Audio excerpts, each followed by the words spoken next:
Welcome back to the channel and welcome back to another quick pick prediction video. In this video, I'll be predicting the lightweight bout between Mike Breeden versus Natan Levy, or Natan Levy. I'm gonna say Nathan. You want to correct me, you can do that in the comment section. I'll happily accept any pronunciation corrections. Whether I'll actually use them or not, that's a whole nother story, but whether you send them or not, if you do send them, I'll appreciate it. But yeah, and how I feel about this one between Breeden versus Levy. I feel like Levy, kind of leaning, as far as you look at it in just in a broad sense, you kind of lean Levy. Well, I'm really looking into I'm leaning in Breeden, and I'm picking Breeden. I'm actually predicting him to stop Levy.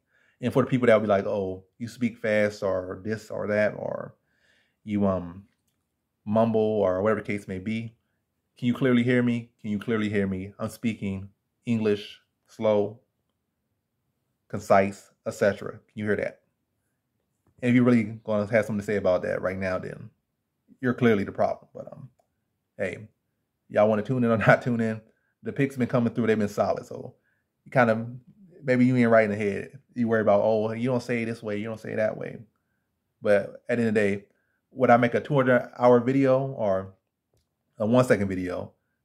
What matters is success. So you're gonna tune off because of some dumb reason, whatever reason, because your brain can't keep up. And feel like that's my loss. But it's your loss because my picks is coming through. And they've been coming through all year long. Just because a person's preference. So you rather have something wrong because you got some, if you feeling about it, they have something right. But that's you. And clearly not right with you. But anywho, but no disrespect. No disrespect. Really, it's no disrespect. Because it's always somebody saying like that every now and then. And most times it's no disrespect, but yeah, that's not the video.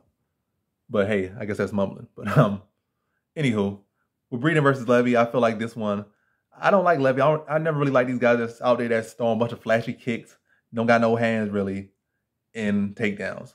Well, takedowns is not too bad, but a bunch of flashy kicks and no hands, I don't like that. Because really at this level, you might get away at early on, you might get away at a lower scale. When you come to UFC, start on a bunch of flashy kicks, people just start cutting you off and touching your soft chin. Get past kicking range and realize I'm past kicking range, man got no hands. I'm in past his kicking range. He do a couple flashy kicks that really didn't do nothing. And now I'm on the inside. His body's not protected, his chin up in the air, and his chin soft. I feel like that's going to be the case with this fight. I feel like Levy can have some decent takedown attempts. I feel like Breeden does get a little bit over aggressive. And clearly in his last fight, he got taken advantage of, got exploited versus Hernandez. But Hernandez ain't the greatest striker. He's definitely better than both of these guys currently. And he definitely has hands. He definitely has power, whereas Levy really don't lack in the hand department. And really just a bunch of flashy kicks and takedowns. But another thing I like with Breeden this one, even though he might be coming square, he might come in aggressive. I don't feel like I said, with lack of hands, I feel like he can't really counter him to the same degree like a guy Hernandez can. Or he can't really crack him and take advantage of it. But his advantage that he can take advantage of when he comes in square and aggressive is look for takedowns. But Breeden, when I look at his tape, he has shown pretty solid takedown defense, solid submission defense, gritty.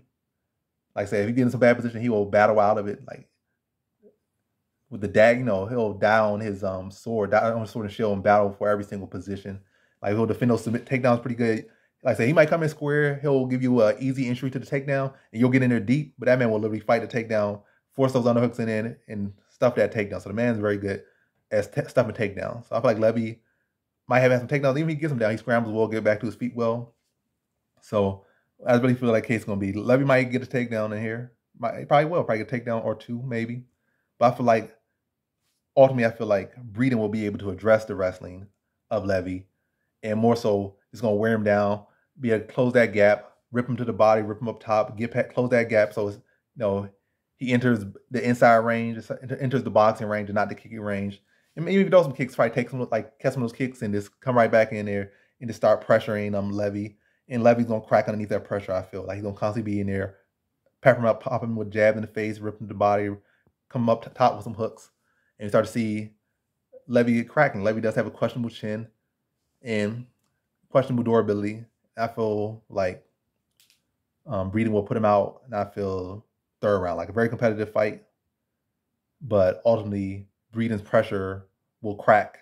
Pressure in boxing, closing that distance, stuffing those takedowns, and ripping the body, cutting the cage off, will ultimately Levy to wilt, and we'll see a late stoppage for Breeden. So in this fight, I got Mike Breeden via third round TKO.